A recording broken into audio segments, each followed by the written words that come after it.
Most business leaders treat revenue like weather. They hope for sun, they prepare for rain, but ultimately, they feel they can't control it. They rely on rainmakers, those 1 in 100 sales reps who seem to close deals by sheer force of personality. But relying on a hero is not a strategy, it's a vulnerability. In high-performance organizations, revenue isn't a stroke of luck. It is an architectural output. It is the result of 3 systems working in perfect alignment. When these systems fail, we see the symptoms immediately. High churn, stagnant pipelines, burned out reps, and a customer acquisition cost that is slowly suffocating the bottom line. To fix the output, we have to look at the blueprint. We have to understand the architecture of revenue. Welcome. This channel is a deep dive into the mechanics of growth. We aren't here to talk about hustle or motivation. We are here to talk about systems. We will deconstruct the frameworks that define the modern era. The rigor of MEDDIC, the psychology of spin, and the disruptive power of the challenger sale. But we're going further. We're connecting the how of the sale to the why of the strategy and the how-to of the operations. Because a great closer with a bad CRM is a wasted asset. My name is Ms. Rahman, and I've spent my career obsessing over these blueprints. Today, we start with the first pillar, why your sales process is likely a leaky bucket and how to start plugging the holes. In physics, energy cannot be created or destroyed, only transferred. In business, your pipeline is your energy, but most sales processes are built with massive leaks. We call this the leaky bucket syndrome. You spend thousands on marketing to pour leads into the top, only to watch them vanish before they ever reach the closed-won bucket at the bottom. The leak isn't usually a lack of effort, it's a lack of qualification rigor. This is where frameworks like MEDDIC become your diagnostic tools. Think about the E in MEDDIC, the economic buyer. Many reps spend months selling to someone who has the enthusiasm to say yes, but lacks the authority to sign the check. If you haven't identified the economic buyer by stage 2 of your pipeline, you aren't working a deal. You're participating in a professional hobby, and your win rate will reflect that. But sales execution isn't just about qualifying out, it's about the challenger mindset. It's about teaching the customer something they didn't know about their own business.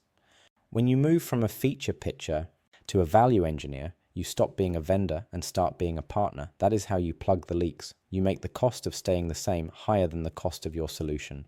However, even the world's best challenger will fail if the internal operations aren't built to support them. And that brings us to the second pillar of revenue architecture, the engine. If sales is the fuel, operations is the engine.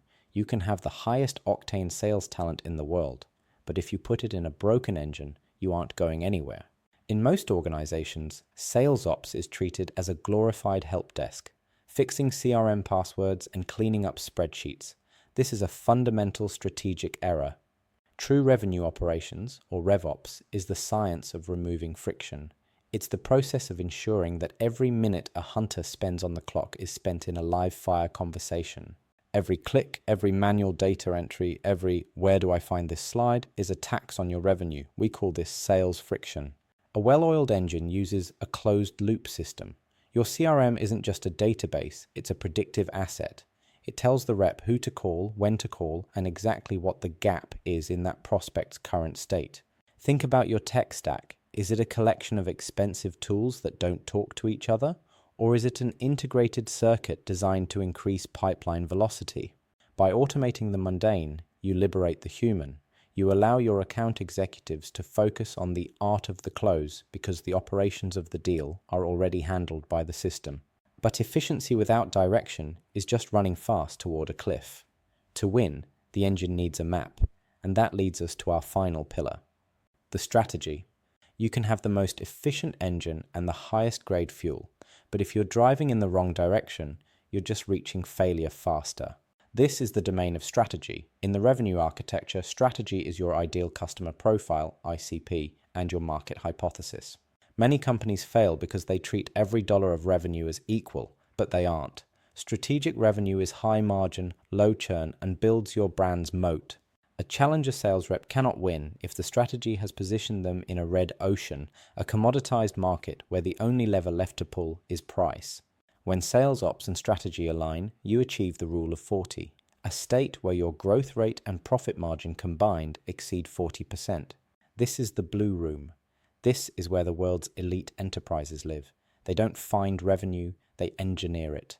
Over the next few months, we are going to deconstruct every inch of this blueprint. We will look at the scripts, the software, and the spreadsheets that build empires. Subscribe to join the build. The systems are ready. The blueprints are open. Let's get to work. I'm Ms. Rahman, and this is the Revenue Architect. I'll see you in the next deep dive.